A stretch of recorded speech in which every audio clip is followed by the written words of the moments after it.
ম্যাচটা নিয়ে বিশেষ কিছু বলার নেই, তার কারণ হচ্ছে আজকেও টিয়া পাখি কেস হয়ে গেছে। সকালে যা যা বলেছি, মানে এমনকি লিস্টটা নিয়ে আমার ফেভারিট প্লেয়ার আজকের ম্যাচের জন্য বলেছিলাম, সব কিছুই মিলে গেছে। আগের ভিডিওটা যারা দেখেছেন তারা জানেন আমি মোটামুটি বলেই দিয়েছিলাম যে মোহনবাগানের কম্বিনেশনে প্রবলেম হবে, সেটা দেখা গেছে। এতদিন পরে ফার্স্ট ম্যাচ খেলতে নামছে, এতগুলো প্লেয়ার একসঙ্গে একটা ম্যাচে কম্বিনেশন তৈরি হয় না।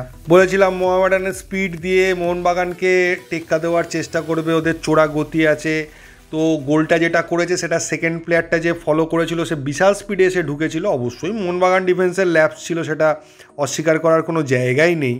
আমি বলেইছিলাম যে মোহনবাগান ভালো খেলবে না, কিন্তু টিমটার লেভেলটা এত হাই, প্লেয়ার কোয়ালিটিগুলো অন্য টিমের থেকে এতটাই বেটার, ইন্ডিভিজুয়াল ব্রিলিয়ান্স দিয়ে ম্যাচ বার করে দিয়ে বেরিয়ে যাবে, সেটাই হয়েছে। আর আপুইয়ার কার্ডটা ওটা তো আর প্রেডিক্টেড ছিল না যে মোহনবাগান 10 জনে মিলেও আরামসে হারিয়ে দেবে, সেটা মনে হয়নি, কারণ রেড কার্ড হবে এটা তো আর প্রেডিক্টেড ছিল না। টোটালি যদি ম্যাচের কন্ট্রোল বলি, প্রথম দিকটা মোহামেডান অ্যাটাকিং খেলছিল, মোহনবাগান বক্সে ঢুকছিল, মোহনবাগান অ্যাটাক করছিল, ঢুকছিল। ফার্স্ট গোলের পর থেকে মোহনবাগান পুরো ম্যাচটার ডমিনেশন নিজের হাতে নিয়ে নেয়, পুরো ম্যাচটাকে ডমিনেট করছিল।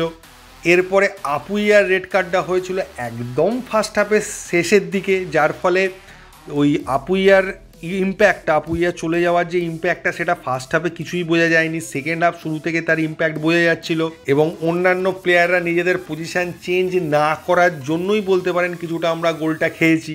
কারণ তারপর থাপা যেভাবে নিজের পুরনো পজিশানে নেমে এসে সেন্ট্রাল মিডফিল্ডারের রোলটা প্লে করতে শুরু করলো, তখন আমাদের ডিফেন্সের ওপর চাপটা অনেকটা কমে গেল, এবং তারপর আমরা গোলটা তুললাম।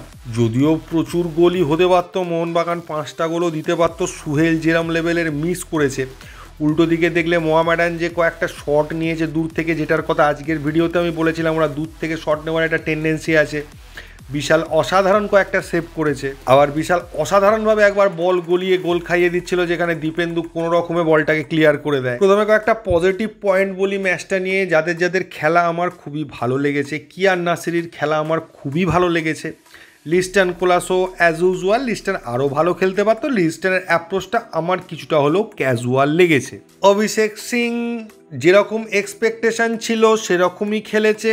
ওর খেলা আরও যত দিন যাবে আরও বেটার হবে। আজকের ম্যাচে যারা ভালো খেলেছে তাদের লিস্টে যদি রাখতে হয় তাহলে অভিষেক অবশ্যই থাকবে। সুহেলকে নিয়ে বলতে হয় এটাই যে আগে একটা ম্যাচ খেলেছে, সেখানেও প্রচুর মিস করেছে। স্ট্রাইকার পজিশনে যেরকম সুযোগ পাচ্ছে, এই সুযোগ কিন্তু বারবার আসবে না। সুহেল যেরকম সুযোগ পেয়েছে সেগুলোর যদি 80%ও কনভার্ট করতে পারতো, এখন মানে এই ইয়ং প্লেয়ারদের মধ্যে অন্যতম বেস্ট কোরার হতো সারা ভারতের মধ্যে। থাপাকে দেখে বোঝা যাচ্ছে থাপা অ্যাটাকিং মিডফিল্ডার নয়, থাপার জন্য অ্যাটাকিং মিডফিল্ডার পজিশনটা নয়। দীপক টাংরি প্রচুর চেষ্টা করেছে, নিজের 100% দিয়ে ডিফেন্ড করার চেষ্টা করেছে, কিন্তু দীপক টাংরিও সেন্টার ব্যাক নয়।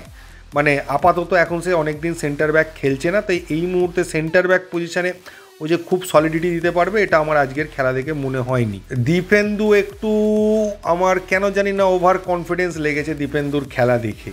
আশিস রায় একই প্রবলেমে ভুগছে, মানে যে প্রবলেমটা ওর আছে, ভুগছে বললে ভুল হবে, ওটা ওর আছে, ওটা এখনও যায়নি। তবে একটা ম্যাচ দেখে বলাটা ঠিক হবে না, কারণ ফার্স্ট ম্যাচ খেলছে, সেই জন্য আর একটু দেখতে হবে আশিস রায় আবার সেই ভুলগুলো করে কিনা।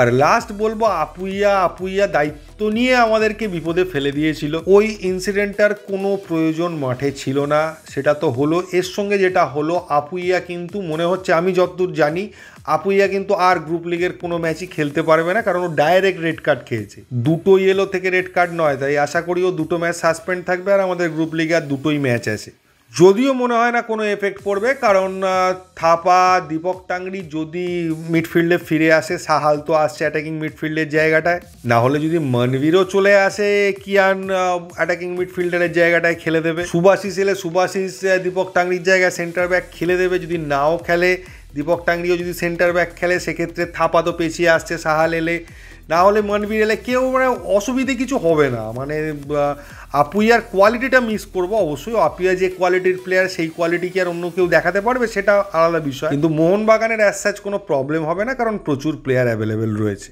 আপুইয়ার ইম্প্যাক্টটা আজকের ম্যাচে পড়ে যেতে পারতো, ম্যাচটা ড্র হয়ে গেলে চাপ হয়ে যেত। তো আশা করি যে প্রবলেমগুলো এই ম্যাচে ছিল পরের ম্যাচে কমবে, 3 নম্বর ম্যাচের পর থেকে আশা করি সেই প্রবলেমগুলো মিটে যাবে। তবে 3 নম্বর ম্যাচ থেকে যদি বিদেশিদের ইন্ট্রোডিউস না করে, কোয়ার্টার ফাইনালে গিয়ে যদি ডার্বি পড়ে আর তখন যদি এই একসঙ্গে 4টে বিদেশিকে প্রথম ম্যাচ খেলা, এটা কিন্তু চাপ হতে পারে।